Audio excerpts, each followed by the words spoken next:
내일부터 20대 대선 공식 선거운동에 막이 오릅니다. 민주당 이재명 후보는 국민통합을, 국민의힘 윤석열 후보는 정권 교체를 내세운 총력전을 예고하고 있습니다. 이런 가운데 국민의당 안철수 후보가 띄운 야권 단일화를 둘러싸고 벌써 양측에 치열한 신경전이 이어지고 있습니다. 국회 취재기자 연결하겠습니다. 김태민 기자. 네, 국회입니다. 내일부터 공식 선거운동에 들어가는 여야 후보들, 구체적인 유세 일정도 공개했죠. 네, 그렇습니다. 다음 달 9일 치러지는 20대 대선을 앞두고 내일부터 22일 약 3주 동안 공식 선거운동이 치러집니다. 아직 어느 후보도 확실한 우위를 자신할 수 없을 정도의 초박빙 판세가 이어지는 만큼 여야 모두 사활을 걸고 유세전을 준비하고 있습니다. 먼저 민주당 이재명 후보는 오늘 자정, 부산항에서 수출 선박 근무자와 함께 첫 유세 일정에 돌입합니다. 유능한 경제 대통령이란 슬로건에 맞춰 산업 현장을 찾는 동시에 상대적으로 취약한 PK 민심을 공략한다는 전략입니다. 이어 내일 하루 동안 부산과 대구, 대전, 서울을 잇따라 훑으며 국토를 남에서 북으로 종단할 예정입니다. 국민의힘 윤석열 후보는 내일 오전 서울 청계광장에서 광화문 대통령 시대를 열겠다는 각오를 다지며 유세전에 나섭니다. 그리고 이 후보와는 정반대로 서울부터 대전, 대구, 부산 순으로 하행하며 하루 동안 유세전에 나섭니다. 또 이튿날에는 호남과 충청, 강원을 방문하며 국토를 동서로 횡단하고 셋째 날에는 경기와 서울 등 수도권 표밭을 다질 계획입니다. 이처럼 시작부터 남에서 북으로, 북에서 남으로 경부선 대결을 펼치게 된 양강 후보. 한치의 양보 없는 치열한 유세전으로 초반 세무리에서 기선을 제압하겠다는 각오입니다. 민주당 이재명 후보는 국민통합 메시지를 강조하고 있는데요. 오늘 어떤 일정을 소화하고 있습니까? 네, 민주당 이재명 대선 후보는 오늘 현충원을 찾아 김대중, 김영삼 전 대통령을 비롯해 박정희, 이승만 전 대통령의 묘역도 함께 참배하면서 국민 통합 메시지를 내세웠습니다. 이 후보는 국민의 대표가 되려면 국민과 국가 입장에서 어떤 게 더 바람직한지 생각해야 한다며 5년 전 대선 경선 때와 달라진 입장의 배경을 설명했습니다. 또 자신의 밑바닥까지 동원해 죽을 힘을 다해 국민의 더 나은 삶을 위해 노력하겠다며 공식 선거운동에 나서는 비장한 각오를 다졌습니다. 이재명 후보는 이어 오늘 오전 서울 명동에서 새로운 대한민국을 주제로 국민 통합과 경제 발전에 대한 대국민 기자회견을 열었는데요. 기득권을 모두 내려놓고 통합정부를 구성해 정치 교체를 이뤄내겠다며 유능한 후보인 자신을 지지해달라고 호소했습니다.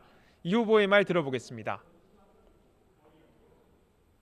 정치 교체와 국민 통합에 동의하는 모든 정치 세력과 연합해서 국민 내각으로 국민 통합 정부를 구성하겠습니다. 국민 통합 정부를 위해 필요하다면 이재명 정부라는 표현도 쓰지 않겠습니다. 그러면서 위성정당 금지, 국무총리 국회 추천제, 4년 중임제 개헌 등 정치개혁 구상을 내놓으며 변화를 약속했습니다. 이 후보는 오후엔 대한상공회의소에서 경제인들과 대화를 나누면서 자신이 구상하는 경제정책을 공개하고 질의응답을 받는 등 유능한 정책 전문가의 면모를 부각했습니다. 네, 국민의힘 윤석열 후보 오늘 사법정책 공약을 직접 발표했는데요. 어떤 내용이 담겼습니까? 네, 국민의힘 윤석열 후보는 오늘 오전 당사에서 사법정책 공약을 직접 발표했습니다. 앞서 이른바 적폐청산 수사 발언으로 청와대와 여당의 거센 반발을 샀던 만큼 어떤 구상을 내놓을지 관심이 모아졌는데요. 먼저 윤 후보는 정치인인 법무부 장관의 수사지휘권을 폐지하고 고위공직자에 대한 수사권을 검찰과 경찰에도 보장해 공수처의 독점적 지위를 해소하겠다고 밝혔습니다. 또 공수처의 정치화 문제를 거론하며 폐지 가능성도 검토하겠다고 예고했습니다. 이어 오후에는 국민의힘 의원총회에 참석해 공식 선거운동 개시를 앞두고 정권교체 필요성을 역설하며 선거 필승 의지를 다졌습니다. 윤 후보의 말 들어보겠습니다.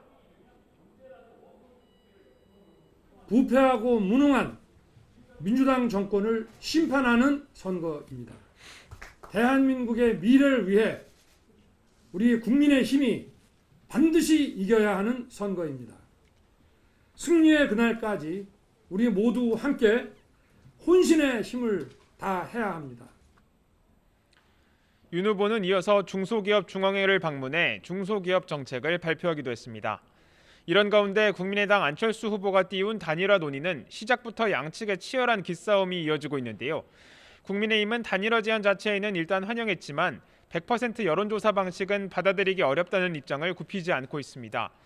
이에 대해 국민의당은 윤석열 후보 측이 일방적 양보를 요구하고 있다며 대화 의지가 없어 보인다고 지적했습니다.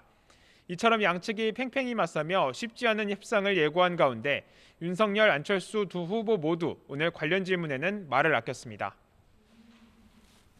네, 국회 상황도 점검해 보겠습니다. 오늘 본회의가 열렸는데 이 방역지원금 지급을 위한 추경안 통과는 끝내 불발됐죠. 네, 국회는 오늘 오후 3시 본회의를 열고 이번 20대 대선에서 코로나19 확진자의 투표 시간을 오후 6시부터 저녁 7시 반까지 1시간 반 연장하는 법안 등을 통과시켰습니다. 하지만 쟁점이 되고 있는 추경안과 관련해선 여전히 이견을 좁히지 못해 결국 본회의 상정이 이루어지지 못했습니다. 여당은 일단 이번 추경을 통과시켜 300만 원의 방역지원금을 우선 지원하고 대선 이후 추가 논의를 벌이자고 절충안을 내놨지만 야당은 기존 상임위 합의대로 방역지원금을 1,000만 원까지 올리는 대신 정부는 세출 조정을 통해 재원을 마련해야 한다는 입장을 고수했습니다. 오전과 오후 박병석 국회의장 주재로 여야 원내 지도부의 협상이 두 차례 진행됐지만 여기에서도 양측의 주장은 평행선을 달리며 끝내 합의가 불발됐습니다. 이에 따라 추가 논의는 이르면 모레부터 재개될 것으로 보이는 가운데 과연 여야가 접점을 찾을 수 있을지 주목되고 있습니다. 지금까지 국회에서 YTN 김태민입니다.